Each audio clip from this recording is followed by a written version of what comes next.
Հայաստանի Հանրապետության Սահմանադրության 89-րդ հոդվածի 3-րդ մասում ասվում է. եթե ընտրության արդյունքով կամ քաղաքական կոալիցիա կազմելու միջոցով կայուն խորհրդարանական մեծամասնություն չի ձևավորվում, ապա կարող է անցկացվել ընտրության երկրորդ փուլ։ Այս դրույթը, որը գործում է 2015-ից, թույլ չէր տալիս խորհրդարանում ներկայացված քաղաքական ուժերին ստանալ այնքան մանդատ, որքան լիազորել է ժողովուրդը։ Սահմանադրական բարեփոխումների խորհրդի նիստում առաջարկվել է փոխել կարգավորումը հետևյալ կերպ. Անցկացվում են ընտրություններ, եթե չի ձևավորվում խորհրդարանական մեծամասնություն, անցկացվում են նոր ընտրություններ, խորհրդարանական մեծամասնություն կրկին չձևավորվելու դեպքում գնում է նոր փուլ, երկրորդ փուլ ընտրությունների, որին մասնակցում են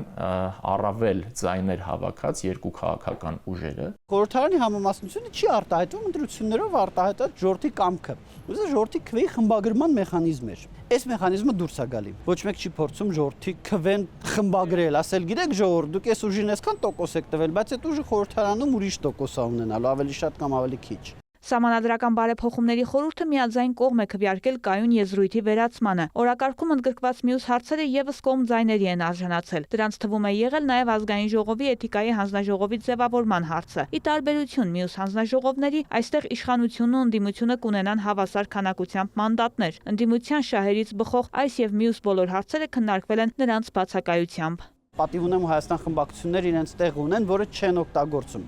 Այսինքն ի սկզբանե իրենք չեն էլ նշանակել իրենց ներկայացուցիչներին,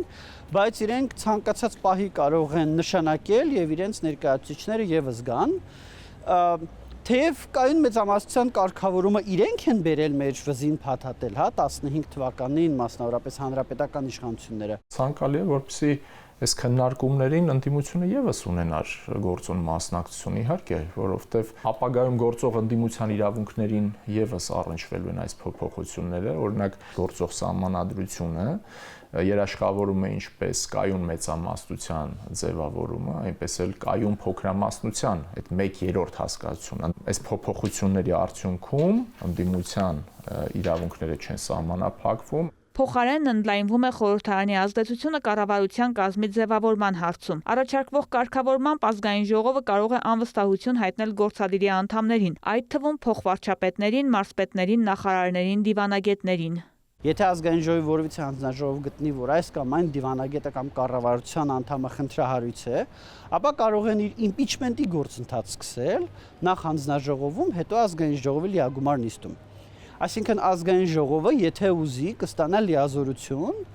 որ X երկրում Հայաստանի դեսպանին պաշտոնան կանի, Y նախարարին պաշտոնան կանի։ Սա խորհրդարանական երկրի համար կարծում կարևոր կարգավորում է, որ ազգային ժողովը ռեալ լծակներ ունենա իր ձեռքում։ Ես գտնում եմ, որ խորհրդարանի դերակատարումը պետք է տարածվի պաշտոնների նշանակման, նրանց անվստահություն հայտնելու մասով պետք է տարածվի նաև կառավարության առընթեր մարմինների ղեկավարների նշանակման, նրանց անվստահության հայտնելու գործընթացների վրա 11 այդպիսի մարմին կա մեր գործող օրենսդրությամբ, 5 թե 6 կոմիտե եւ նույնքան էլ տեսչական մարմիններ։ Իսկ ճգնաժամային իրավիճակներից խուսափելու համար սահմանվել են նաև ազգային ժողովի ինքնահռչակման կառուցակարգերը։ 2018 եւ 21 թվականներին ազգային ժողովի ընտրությունների անցկացման փորձը ցույց տվեց գործող կարգավորման խնդրահարույց լինելը։ Ոնց որ աջ ձեռքով ձախ ականջ քորելու մեխանիզմ լիներ, հա։ Վարչապետը հրաժարական էր տալի, հետո վարչապետը չէր ընտրվում, ինչ-որ sense մեխանիզմ է։ Եվ կարիք կա ուղղակի սահմանադրությունում ամրագրել մեխանիզմ, որով ազգային ժողովը կարա ինքնահռչակվի։ Ազգային ժողովի կողմից падգամավորների ընդհանուր թվի ձայների առնվազն 3/5-ով ազգային ժողովը կարող է արձակվել ցանկացած պահի։ 3/5-ի չափը դիմադրության արժանացավ, որովհետև կային մասնակիցներ, ովքեր գտնում էին, որ այդ շեմը պետք է ավելի բարձր լինի, առաջարկվում էր 2/3-ի տարբերակը, եթե ոչ 3/4-ի, սակայն խորհուրդը ամեն դեպքում կողմ քվեարկեց այս ձևաչափին։ Օրենսդիրը չի կարողանա ինքնահռչակվել միայն ձևավորման առաջին եւ վերջին տարիներին։ Խորհրդի օրակարգում է եղել նաեւ падգամավորների թիվը 91-ի հասցնելու հարցը, սակայն առաջարկը չի ընդունվել։ Խորհրդի նիստում որևէ անդրադարձ չի կատարվել Սահմանադրության նախաբանին։ Վարդուհի Արզումանյան, Հովհաննես Քյոսեյան, լուրեր։